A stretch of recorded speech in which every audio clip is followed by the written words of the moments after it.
longest running daily show all about real estate. My name is Eric Willner. I am your host, and we are here live Monday through Friday. That's 5 days a week, right at 5 p.m. That's Eastern time, and available to you at least 5 different ways, from the AM, the FM, the apps, the online on our website, and on the Facebook page even as well. And no matter where you find us there, you can join us live each day. If you miss any one of the days, you can go to our website at Automatic Landlord and catch up on any of the shows you miss. You can also catch up on the 6th day. And that's when we replay each one of our shows Sunday night, starting at 9 p.m. back to back, all of the week's shows. Well, we got a great show today because we've been continuing on the conversation about the decision of buy versus rent. And spoiler alert, the answer to the question is of course, we're going to tell you that it is by far to your advantage to own rather than to rent. And we went through all of the different reasons. We talked about the fact that when you move, you walk away with nothing after your lease. We talked about the security. We talked about, by the way, the security of being able to make the decision of when you're going to move. That's at the end of the lease. It's the landlord's discretion. And as we have been seeing, a lot of landlords are selling their properties, cashing in the big checks, and washing their hands of those tenant experience, especially after the moratorium having many of the landlords having gone as much as 18 months without so much as a payment. We talked about the rental restrictions that exist for renters that are non-existent for the homeowner. The restriction of whether you want to paint, the restriction of what you can park, and so forth. Now, some homeowners associations have those restrictions as well, but not nearly as tight as what's placed on the tenants. We talked about the numbers. We talked about how it's cheaper in the long run. We talked about home equity, building up that equity, and not only does that home equity accrue, but it also becomes accessible, in fact, as a forced savings with an incredible rate of return. Check out our Tuesday and Wednesday shows where we talked about that those numbers, the ROI, and we're talking about double-digit returns in a day and age where banks can't even get one digit to the left of the decimal point. We talked about the issue of rising rents versus a fixed mortgage payment. We talked about the fact that if you're still renting and retiring, now you've got all of those things on a fixed income. And so there's no relief in retirement. Whereas once you own your home and you pay your mortgage off, that's it. Yes, you have taxes, which is, of course, on average about 2% of the value of the property. So it's much, much, much, much smaller than the average rent payment. We talk about the cost of waiting. In fact, I want to talk a little bit about that today as well. So, and then we talk a little bit about the fact of being able to build relationships when you have the stability of being able to choose to stay in your home versus having to move, relocate, come up with new deposits, change schools, and those kind of things that come with the territory of renting.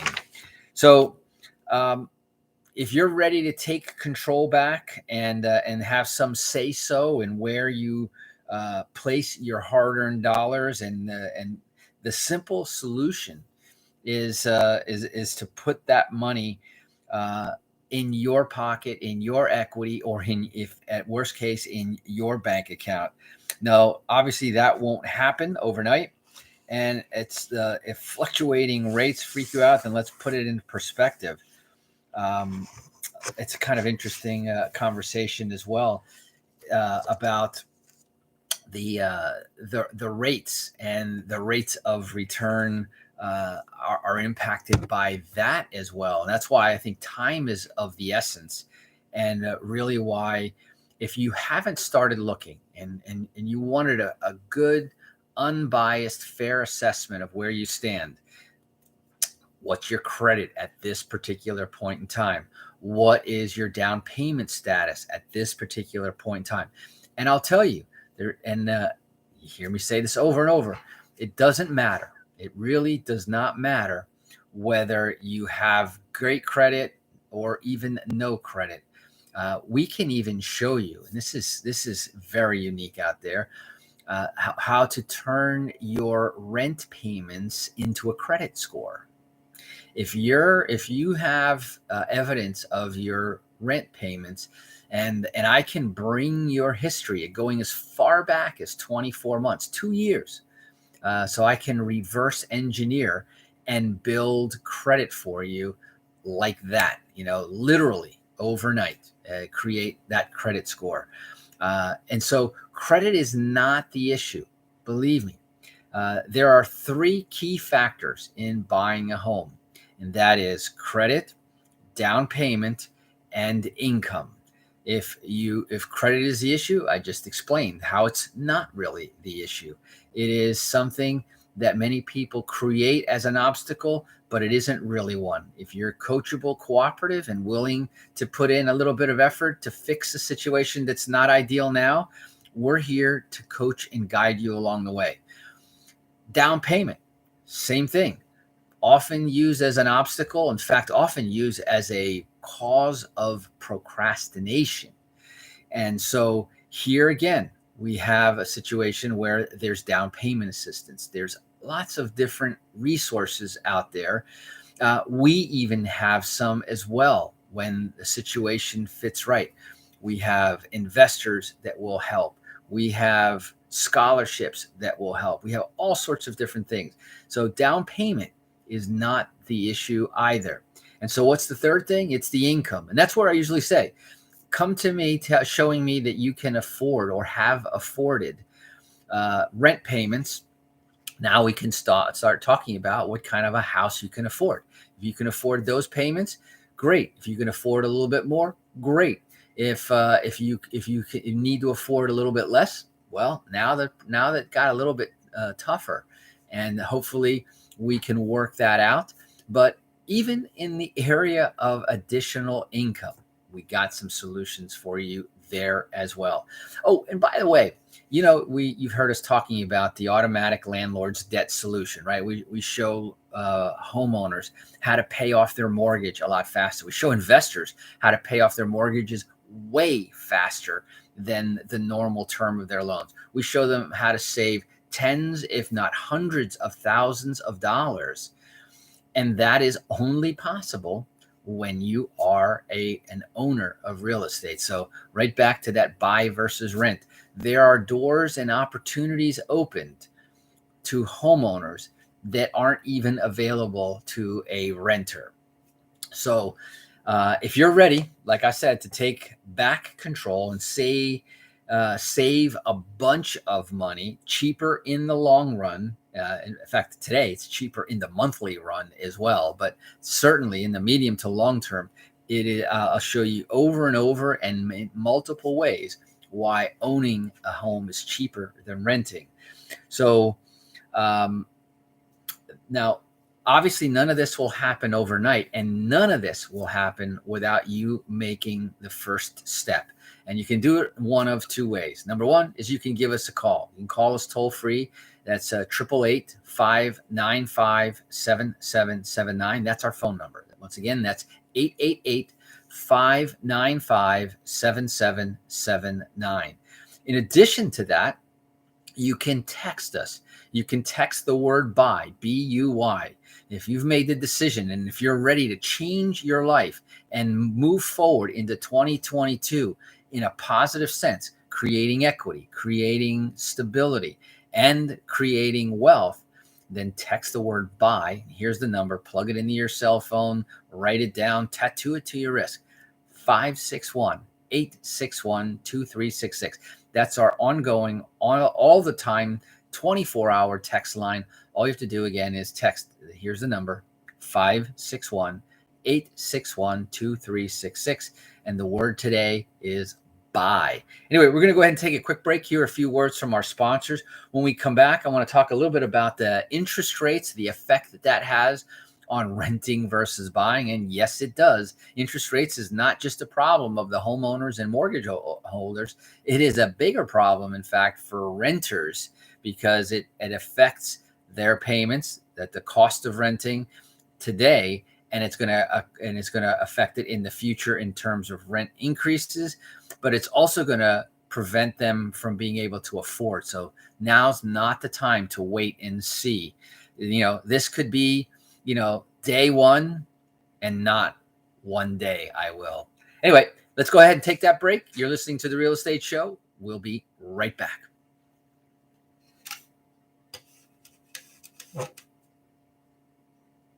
Cheers.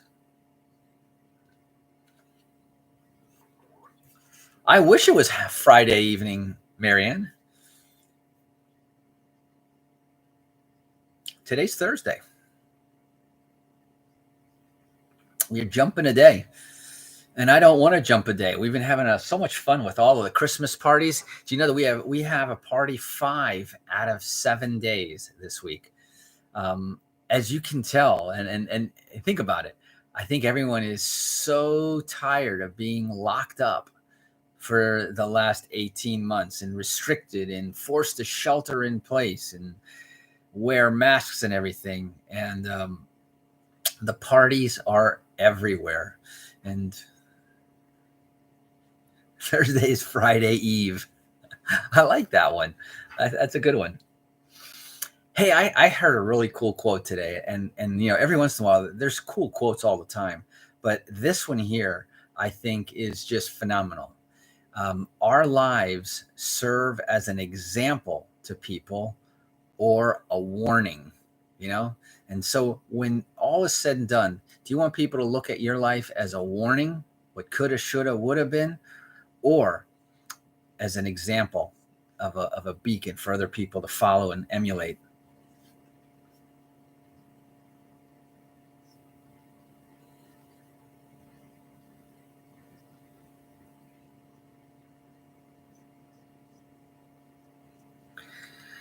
And we're coming back. Simone, Felipe, Marianne, just saying hello here to all of our folks on our Facebook Live. Welcome back. If you're just joining us here on the air, you're listening to The Real Estate Show, South Florida's #1 program about real estate and America's longest running daily radio show, brought to you here every single day, 5 days a week, live at 5 p.m. If you're listening to this rebroadcast, we're here 5 days a week at 5 p.m. Eastern time, a 6th day at 9 p.m. That's Sunday night, 9 p.m., where we rebroadcast the week's shows. And this week in particular, this has been a phenomenal week, talking about, I think, a really exciting, at least I think it's a very exciting topic, which is the decision between buying and renting. So the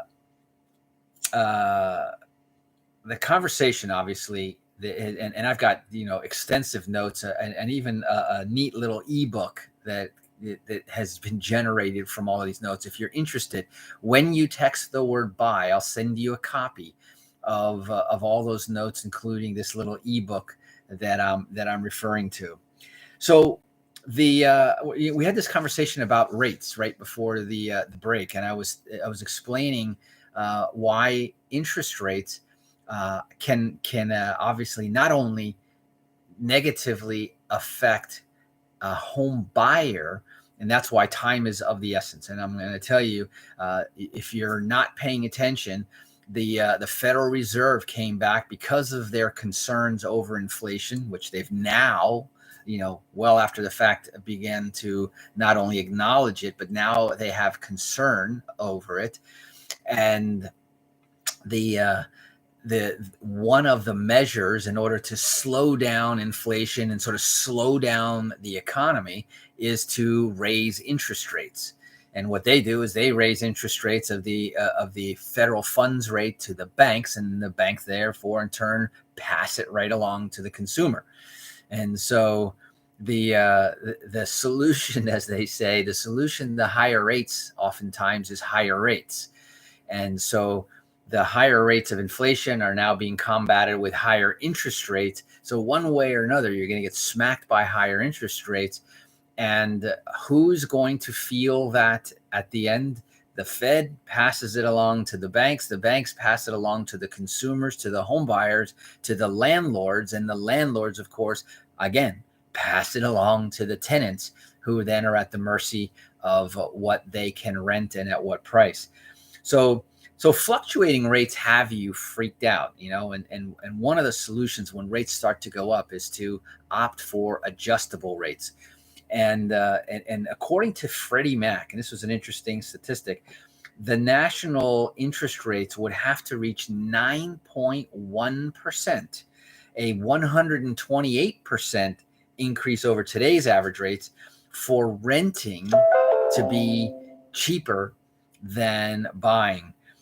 Rates haven't been that high since January of 1995. The statistics go along. We're a long way away from 9.1%. So take a deep breath, relax, stop renting, and we'll talk more about that. But let's talk now in the final 10 minutes or so of the show, and let's talk a little bit about the high cost of waiting to buy. I've made a couple of references to this, but we all know that some markets are more buyer friendly, and that's why you hear it's a buyer's market. Let's say there's a lot of inventory and there's a lot of competition for fewer buyers. The relationship of sellers to buyers is fierce, so it's a buyer's market. Today what we have is the opposite. We have a seller's market. It favors the seller because there are a lot of buyers and not enough sellers out there. So, but with rent continuing to go up month after month, over 81 of the largest U.S. cities experienced rent increases. Okay. 81 out of 100 are experiencing. So this is a across the country issue. So it's pretty fair to say that rent is getting out of control in some areas. And P.S. Oh, then why don't we institute rent control? Well, if you start restricting, artificially hurting the market forces, then what ends up happening, like you see in New York, there's just not enough places to rent ever. There, places that have rent control, landlords leave those areas, so you have even less options. And therefore, what it ends up doing, hurting the very people, because the landlords, they'll go invest somewhere else. Now, especially nowadays, with all of the virtual investing that's going on, New York investor can just as easily, just as happily invest in Arkansas. P.S. One of the key markets coming up. We'll talk about that in a different show, of where is everybody going to rent when the costs become so high in these metropolitan cities, and especially with the remote working becoming more and more common. Today, I was listening to the news, and Apple just went ahead and suspended their plans for bringing their employees back in February, and they canceled those plans.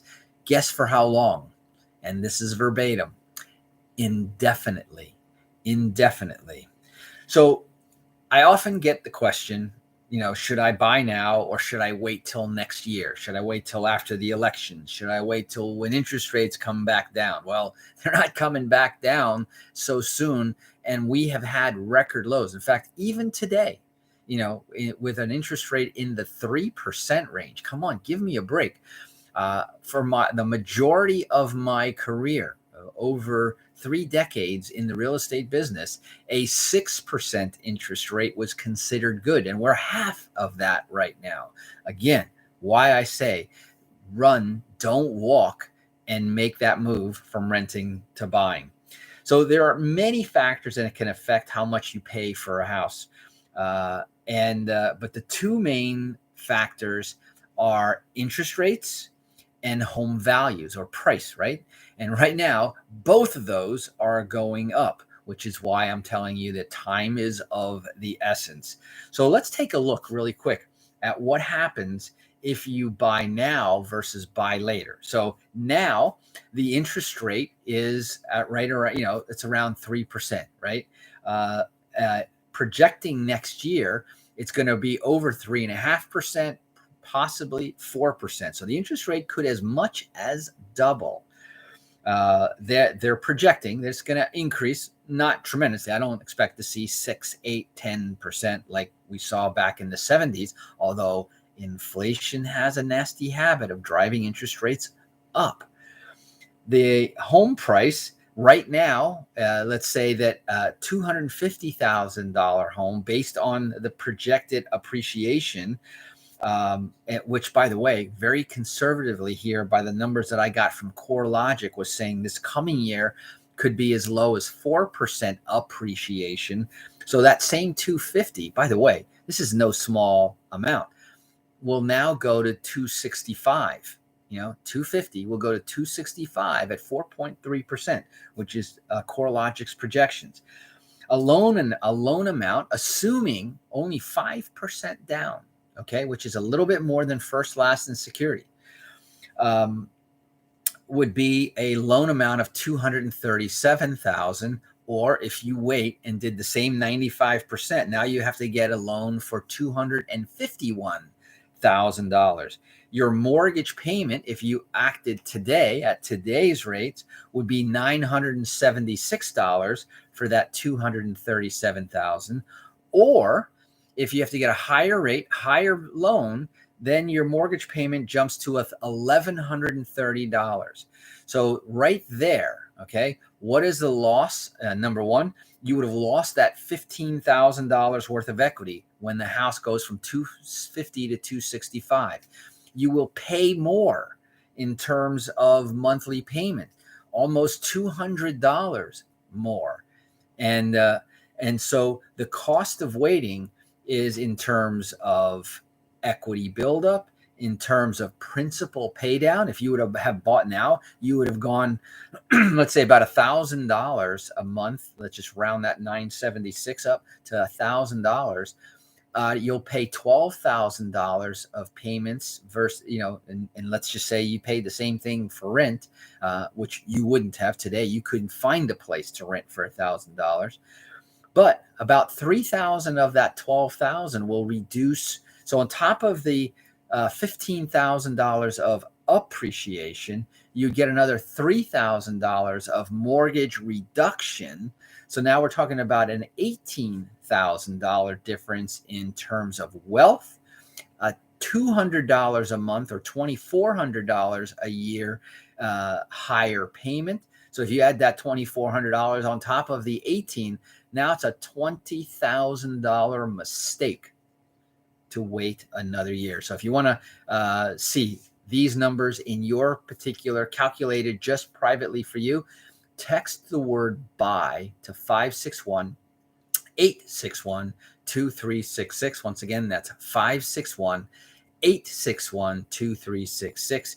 Text the word buy there, and you'll get my notes and the opportunity to have the calculated what your payment is, how much you can afford, everything. We'll have an extensive, confidential, no cost and no obligation conversation. So it's a win-win-win situation there. So that's it for today. That's our show for this Thursday, all about the money, the ATM edition here on the Real Estate Show. We'll be back again tomorrow, Friday, for our weekly wrap up here of this great topic, buy versus rent. And so I look forward to that. Meet us right here, 5 p.m. tomorrow, same place, same time. Until then, drive safe and make it a great day. Bye-bye.